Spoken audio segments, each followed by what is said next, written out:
5000 ரூபாய் கொடுத்தாங்களே எல்லாரும் ஊரே வாழ்த்தோம் முதல்வரை அப்படின்னு நினச்சிருப்பீங்க நீங்கள். ஆனால் எதிரணியில் இருக்கவங்களாம் வாழ்த்துவாங்களா? இதை பண்ண மாட்டாங்க. அது என்ன சொல்கிறாங்கன்னா, மோடி மஸ்தான் வித்தாக தெரிஞ்சவர் முதல்வர் அப்படின்னு விமர்சனத்தை முன்வைக்கிறார் ஒருத்தர். யார் இவர்? தமிழ்நாடு பாஜக தலைவர் நயினார் நாகேந்திரன் அவர்கள். அவர் தான் சொல்லியிருக்காரு. எப்படி? பிரதமர் மோடியின் கட்சியை சார்ந்த ஒருத்தர் மோடி மஸ்தான் வித்தையை பற்றி பேசுகிறார். அதுவும் யாருக்கு தெரியும் மோடி மஸ்தான் வித்தை அப்படின்னா? அது முதல்வருக்கு தான் தெரியுமா.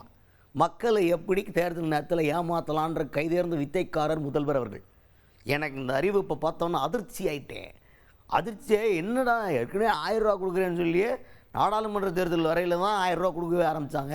இப்போ இந்த 5000 ரூபாய் எப்படி கொடுப்பாங்க, எப்போ கொடுக்குறது அப்படின்ற மாதிரி யோசித்து பார்த்தா அதெல்லாம் பார்த்துக்கிட்டு இருக்கையில் தான் பிரேக்கப் வருது. அந்த 5000 ரூபா வந்து எவ்வளோ எதுக்காக அப்படின்னா கோடை கால விடுமுறை நிதியாம். இதெல்லாம் நான் கேள்விப்பட்டதே இல்லைப்பா அப்படின்னு அதிர்ச்சி முகத்திலே தெரியுது. இன்னங்கட கணக்குது அப்படின்ற மாதிரி அவர் அதிர்ச்சியானது அவர் முகத்தில் தெரியுது. நயினார் நாகேந்திரன் அவர்களுடைய முகத்தில் பாருங்க. இந்த மோடி மஸ்தான் வேலைன்னு தெரியுமா? மோடி மஸ்தான் வேலைன்னா அது நம்ம முதலமைச்சர்கிட்ட தான் படிக்கணும். எப்படியெல்லாம் மக்களை தேர்தலுக்காக வேண்டி ஏமாற்றலாம் அப்படிங்கிறத நமது முதலமைச்சர் உண்மையில கைதேர்ந்தவர். காலையில் இன்னைக்கு டிவியை திறந்த உடனே முதலமைச்சர் வந்தார். 5000 ரூபா தருவோம் அப்படின்னு சொன்னாங்க. எனக்கு தூக்கி வாரி போட்டுட்டு, ஏற்கனவே 2021 தேர்தலில் வந்து முதலமைச்சர் வந்து 1000 ரூபா தாரன்னு சொன்னாங்களே, அதுக்கப்புறம் 2 வருஷமா ஆளையே காணல, சத்தமும் இல்லை. பாராளுமன்ற தேர்தல் வந்த பிறகுதான் அந்த 1000 ரூபாய் கொடுக்குறோம் அப்படின்னு சொன்னாங்க. இப்போ பார்த்தீங்கன்னா திடீர்னு 5000 ரூபான்னு அறிவிச்சிருக்காங்க. எப்போ? தேசிய ஜனநாயக கூட்டணியுடைய தமிழ்நாடு தலைவராக இருக்கக்கூடிய மதிப்புக்குரிய இபிஎஸ் அவர்கள் நாங்கள் வெற்றி பெற்றால் 2000 ரூபாய் தருவோம் அப்படின்னு சொன்னதுக்கு பிறகு இவங்க இப்போ அடுத்த ஆண்டு 2000 ரூபாய் தருவோம் அப்படின்னு சொன்னாங்க. நாங்கள் ஏதோ போய் தடுத்து நிப்பாட்டுறது போலவும், தடுத்து நிப்பாட்ட வந்து இதுக்கு முன்னாடியே நிப்பாட்டி இருக்கலாமே. அதாவது நாங்கள் கோர்ட்டில் போய் தடுத்து நிப்பாட்டுறதுக்கு பாரதிய ஜனதா கட்சியும் டெல்லியில் உள்ளவர்களும் தமிழகத்தில் உள்ளவர்களும் அதை தடுத்து நிப்பாட்டுவதற்கு முயற்சி செய்கிறார்கள். ஆகவே நாங்கள் உடனடியாக மக்கள் மீது அக்கறை கொண்டு 5000 ரூபாய் தருகிறோம்.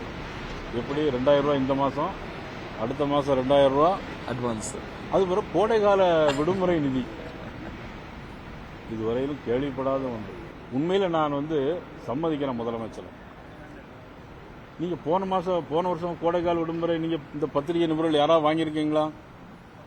அதுக்கு முந்தின வருஷம் அந்த கோடைகால விடுமுறைக்கு 1000 ரூபாய் வாங்கியிருக்கீங்களா? எங்கேயும் வாங்கலை, எங்கேயும் கொடுக்கல. ஆனால் இந்த தடவை மட்டும் ஏன் 1000 ரூபாய் கொடுக்குறீங்க, 2000 சொல்லி 5000 ரூபாய் கொடுக்குறீங்க அப்படின்னா தேர்தலுக்கான அச்சாரம். அதுக்கடுத்து விஜய் அவர்கள் வந்து பாஜகவையும் அதிமுகவையும் அப்படின்னு லெஃப்ட் ஹேண்டில் டீல் பண்ணார்ல. ஆல்ரெடி டெலீட் பண்ணவங்க, மக்களால் டெலீட் செய்யப்பட்டவங்களை நம்ம எதுக்கு எதிர்க்கணும் அப்படின்னு சொல்லிட்டு புறங்கையால் தட்டி விட்டார் அந்த மேடையில். என்னடா ரொம்ப அவர் பேசணுமோ கூட இப்படி வலிக்கலடா, நீ பேசும்போது ரொம்ப வலிக்குதுடான்ற மாதிரி இருக்கா. அந்த அளவுக்கு தான் அவர் இன்சல்ட் பண்ணியிருக்காரு. அவர் பேசும்போது வேணால் இம்பேக்ட் கம்மியாக இருக்கிற மாதிரி இருக்கலாம், ஆனால் பேரை கூட சொல்ல மாட்டான். அதனால் ஒரு ஆள் இல்லை சி அப்படின்ற மாதிரி சொன்னால் அது ரொம்ப பயங்கரம். அந்த பயங்கரத்தை கேள்வியாக கேட்டாங்க.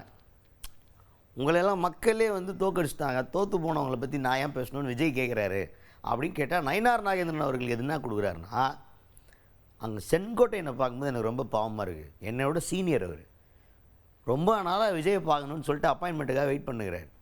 கட்சியில் சேர்ந்த மூத்த தலைவர் அவர், அவரையே விஜயை பார்க்கறதுக்கு அப்பாயின்மெண்ட் கிடைக்க மாட்டேன்தான். இவர் எப்படி மக்களை சந்திக்க போகிறாரு? வீட்டை விட்டு முதல்ல வெளில வரணும், அப்புறம் தான் அரசியலே பண்ண முடியும்.